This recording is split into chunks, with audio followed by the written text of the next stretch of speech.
add to the stream. His family. Tonight, I was going to have a young lady up here by the name of Kiki, and I'll see if she can still attend, but we had a little timing conflict. We've been trying to get together for, at least a few weeks now, so that we can talk about, the case, and, everybody know by now that, all, the charges have been dropped. There should have never, ever been any charges in the first place. It was a whole drama that was blown extremely out of proportion. However, in the course of that drama, there was many, many people that were hurt financially directly from the accusations. That being the case, people want to know. People need closure. They want to know what happened. Were the accusations true? Was there fraud? Was it a scam? Was there mismanagement of the funds? So we can say today that there was absolutely no type of mismanagement, no type of fraud, and there was definitely not a scam. How do we know this? Of course, about 6 weeks, time is going by so fast. Time is going by so fast. However, about 6 weeks ago, I was detained by Gambian authorities for the charge of receiving funds under false pretenses. So that's basically, I said something to get someone to send me money, and what I said was not true. So that required an investigation. Now, the Gambian authorities that perform, it was the prosecution office. That's who takes, once you're charged, then the prosecutor got to look at the case and determine if it's a case that, could go before the court, or if it's a valid case. So here in the Gambia, their prosecution, these are individuals who are lawyers. These are people who are lawyers. They're not just, any type of person. They have legitimate titles and they have legitimate government capacity, a legitimate official capacity here to run the government. So what we want to do, this is what we don't want to do. We don't want to come to somebody else's country and create instability. Mr. Bronze, what's up, brother? We're going to talk about it tonight. This is what we don't want to do. We don't want to come into someone else's country fighting each other, bringing instability into other people's country, diminishing the value, undermining their value system of their country. This is what we don't want to do. So over the past year, I think everyone has had the opportunity to see what's taking place here in the Gambia as far as diaspora returning to the continent, or at least Gambia, and I'm pretty sure that, similar things are taking place in other parts of Africa. We're really seeing the true face of this so-called Pan-Africanist movement. I think this is the young lady here. She did quite a bit of research, and with regards to the situation. And initially, like everybody else, she, immediately jumped to conclusions, and not even. I don't know how long she's been on it, because honestly, I don't even stay on YouTube. However, she immediately started to see the fallacy in everything that was taking place, and began to do research of the situation and see if these accusations had any substance to it. And from day one, as far as I'm concerned, it was a whole situation that was really beneath me. You know what I mean? The whole situation was beneath me. I have, I've been a business person for several decades. I've successfully been married and raised a family in the West, I have what they call a life. And before I came here, no one paid for me to come over to the Gambia. I came over by myself. So I wasn't in need for anyone to help me or to support me. I've been financially independent for a long time. In coming over, I would never have thought that I would see the type of division that I've seen. And just the outward attack, the outward arrogance of people who think they actually, own the movement, or, the self-proclaimed leaders of the movement and things like that, that are nothing more than capitalist colonists, and as a community, especially if you're moving over to the continent, we want to be very careful. What this whole situation has done is brought to light our dirty laundry. It brought to light, what's taking place in our community here on the continent, and it's not a good look. It's not a good look. If this situation was a situation where something was actually wrong, still the way to approach it is not the way that we saw. And in this case, there was nothing at all wrong outside of, other YouTubers or another YouTuber here on the ground who had a vendetta against me and my former business partner, and that's what it was all about. From behind the scenes and with the support of her people here on the ground, they supported that negative behavior here in the Gambia instead of discouraging it, saying, "Hey, let's handle this behind the scenes. It's not something that we want to put out there. Let's, if it was a situation where you needed to go to the authorities should have went to last year. Why did anyone ever think to ask themselves, why the authorities after all this time?" You'll notice that once I came back from my vacation, when I was away and when I was in the U.S., and once I returned from Ghana, particular YouTube was coming under heavy criticism. So at that time, that was the perfect time to bring to the table the fullness of their involvement with the initial situation. And then, in this individual's typical fashion, the police got called.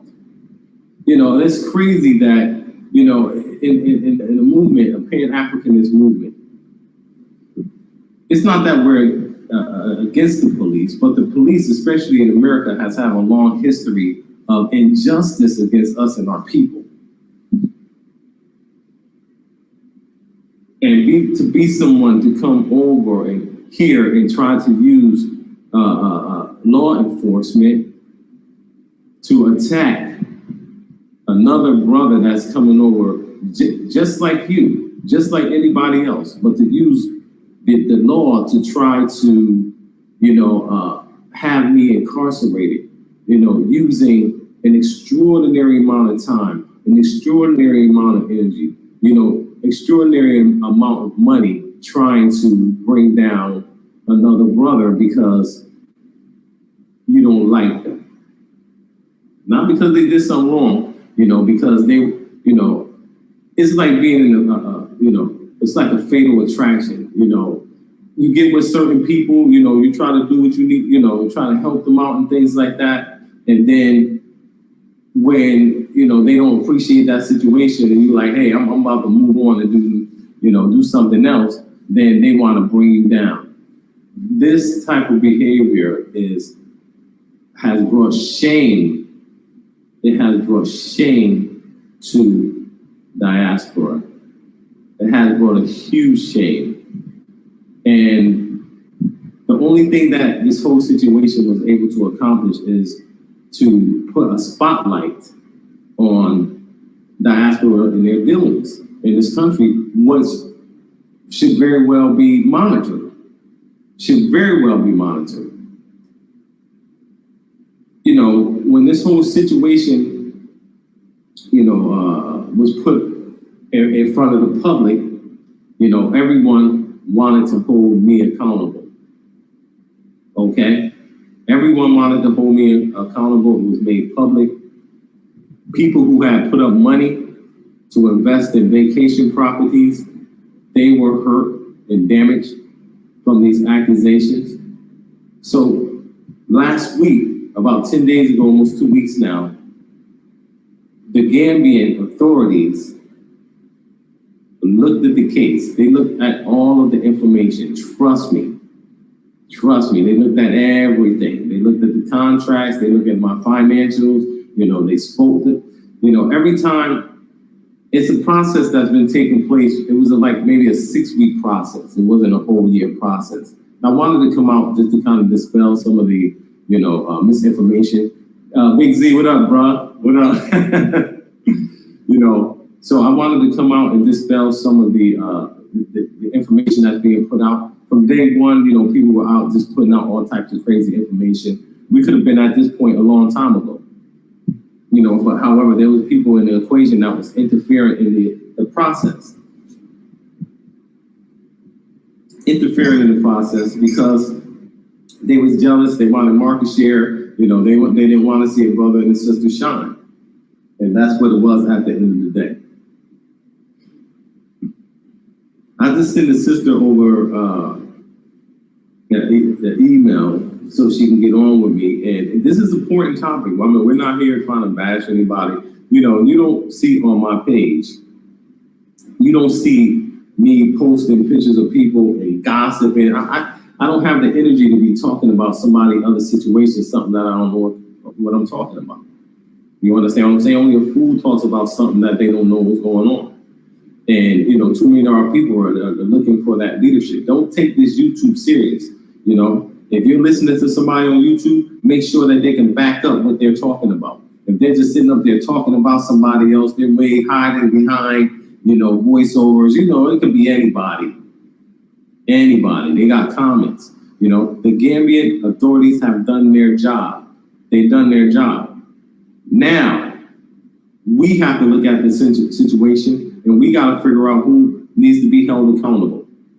Just like I was to be held accountable, you know, we need to hold those who are responsible for my defamation of Art Kathy Hills, regardless. You know what I mean? She's a sister. She was doing her thing. She had her business going on. Everybody may not have liked everything she said, but at the end of the day, she was doing business and she did more for Pan-African movement here than anybody I've seen. And I've been here 4 years and I know them all. And anybody can look, if you got 2 eyeballs, you would be able to see that.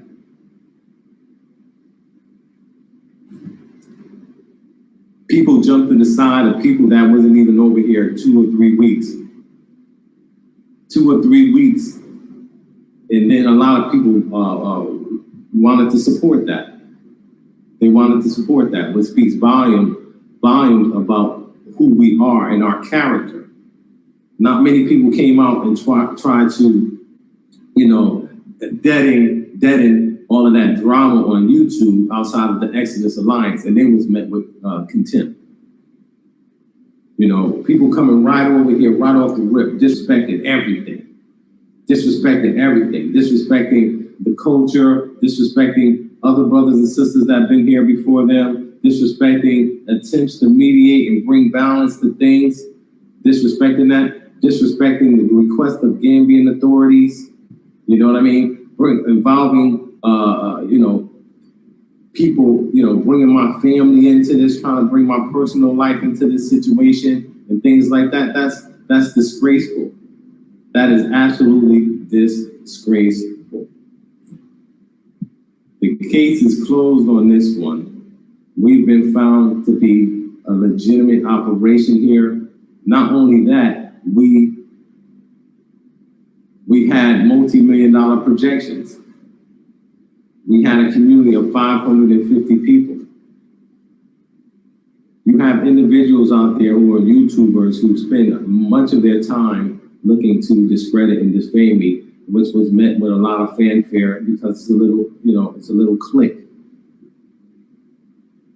However, nothing was done in all of that outside of bring down the hopes and spirit and kill the spirits of people that wanted to come over, as well as present hours of evidence in a defamation case.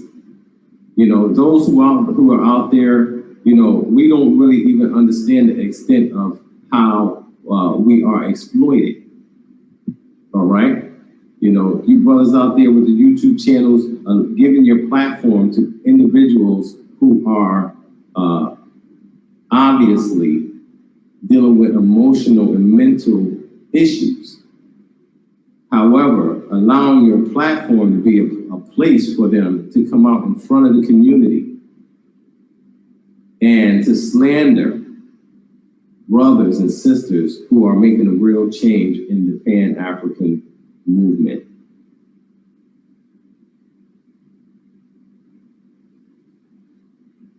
We must understand, and we have to be able to, oh, okay, I see Kiki came on. I'm about to pull her in on this, man. And we're gonna talk. I have some questions for her. While people brought me over, I ain't gonna put it out there because we got people coming through, but we're doing things in silence now because this YouTube and the desire of people to bring other people down, people that are coming and looking for opportunities, looking to network with good people. We just have an abundance of people out there trying to bring that situation down. So what I'm gonna do is I'm gonna go ahead and add Kiki. Hey everybody! Hey Kwesi! How you guys doing? We got 11 strong ones on right now. Okay, hold on. I need to do something because I hear an echo. Okay. So I need to. Do you hear an echo? Nope. You don't? Hey, anybody out there? Okay. I hope I'm clear on this one. I had to plug my computer in so that it could be absolutely clear. So I plugged in my RJ45 jack. Okay. Yeah, so how you doing, sister? I'm doing good. How are you doing? I'm good. This is the first time we've ever talked, huh? Well, we talked, I think, once on the phone. Yes, but never like, we don't know each other. We never met each other. Right, exactly. I think I saw you maybe about 5 or 6 months ago. There's a brother that's here. I forget his name. Fulfillment of the Soul. Something. Yeah. Mm-hmm. I used to be. We used to do a show together. We were doing a collaboration called The Movement Go Back to Africa, and actually that's how I got onto the Gambia was through him, through John, Big John. That's his name. Big John. And I just through him. He turned me on to the Gambia and all of this. So I thank him for that. All right. I know last year when the doors opened, it opened up to a tremendous controversy. Yes. And unfortunately, it had more impact than it should have. Mm-hmm. In fact, it was a situation that should have never made its way in front of the movement the way that it did. Right. But there was a number of circumstances that allowed it to be that, high profile. I've worked with Juliet, I worked with Art, I started out with Juliet. And then from Juliet, I went to work with Art. Mm-hmm. So, Juliet was the biggest vlogger at that time, all right? Mm-hmm. I mean, we were dealing with, tens of thousands, hundreds of thousands of views. At that time, I probably spoke to, about 800 people, just people, call in and then that network. And then when I went to art, all of that just doubled. So the whole situation, high profile,